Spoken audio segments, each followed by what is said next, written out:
because in the server we have a single safe function that do whatever update or delete or insert.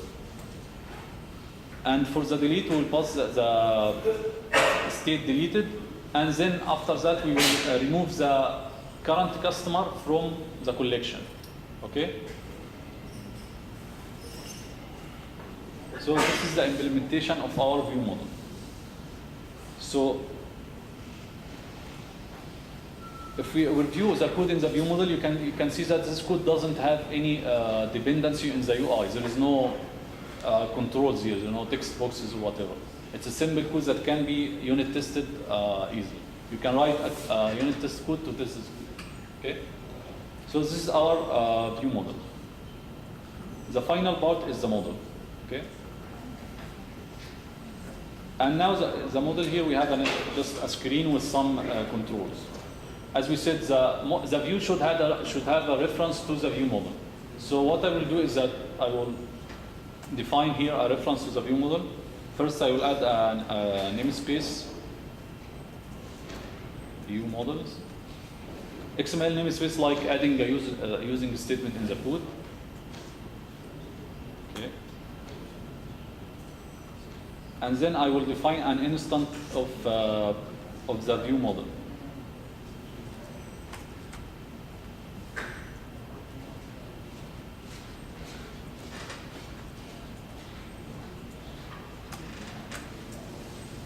I will give it a name.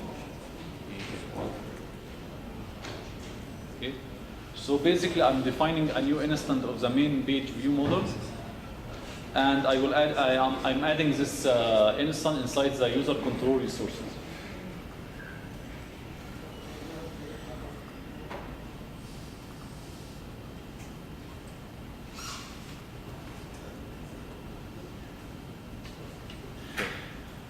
Once you did this, you will find an exception. Why? If you read the exception details, you will find that it seems that we are here, we instantiated an object from this class. And in the constructor of this class, what we do is that we call the web service, right? Get customers. So because Visual Studio Designer is interactive, it tries to actually. So the Visual Studio is actually created an instance and try to call the web service, so it gives you an exception.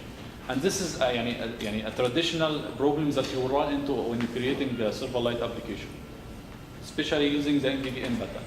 So that's why we use this base class. It contains, as we said, identify property implementation. It also has a property called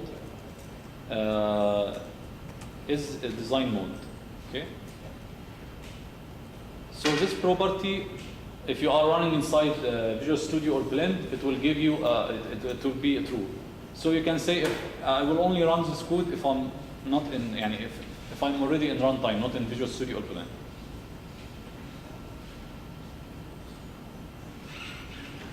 So I will go back here, and that's it. So we defined an instance of this view model. So this is, we have an instance of view model. What we need now is to use data binding to bind the view model to the view. So I will go here to the grid, which is the main container in the screen. I will set the data context to the view model. So I will say bind the data context to an object that comes from the static resource I defined earlier. The resource name is the view model. Okay. Sorry, it's model. Should be. Okay. So now the whole data grid has access to whatever properties inside the view model. So I can easily now go to each control and apply data binding. So I will go to the item source and bound this to what? To the data context. Sorry. That's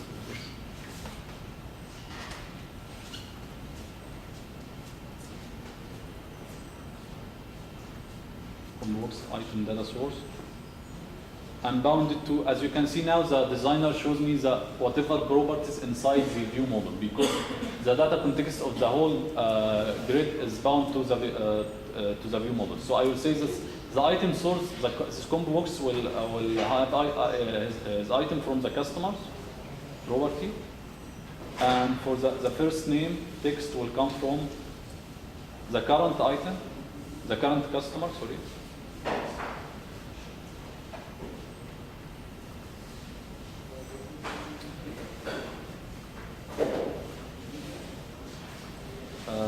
From the current customer, and the property will be first name.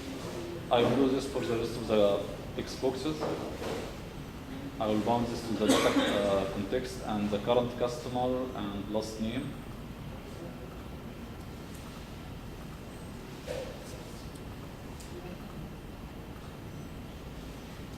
Current customer, company name. And let's also bound the email. Current customer email address. And we can leave the phone number.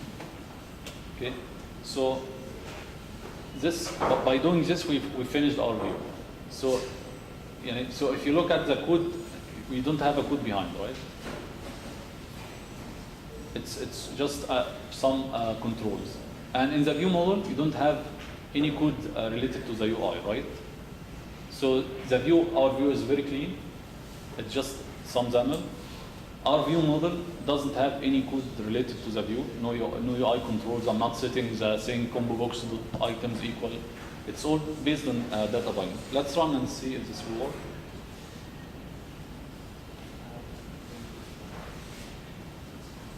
As you can see, the combo box is loaded because we called the get customer as a constructor. And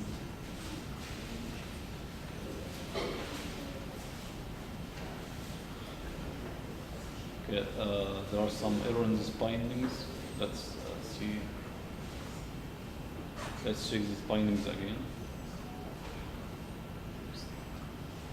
Apply data binding.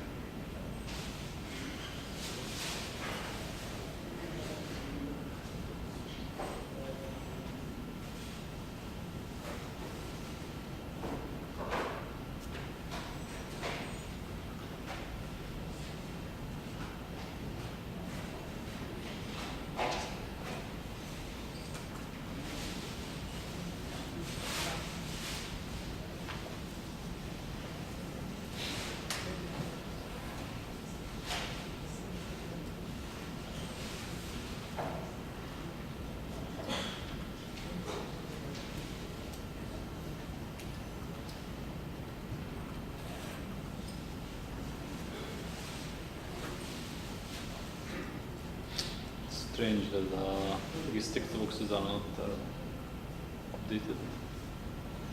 Current customer list.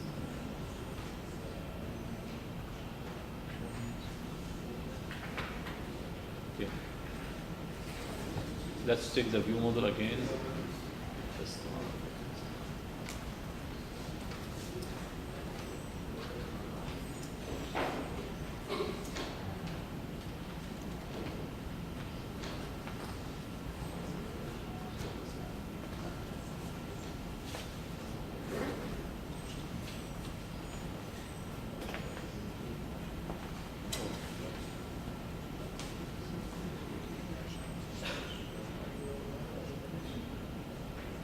It seems that there's something wrong in the binding. Let me check this again.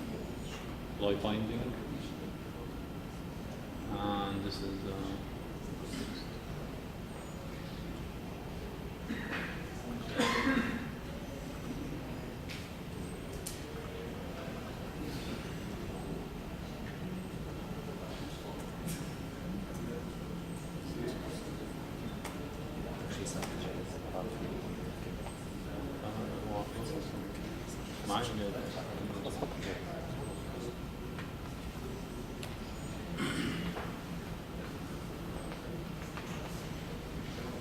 okay. There's something wrong in the binding here, but I cannot figure out what is the problem. So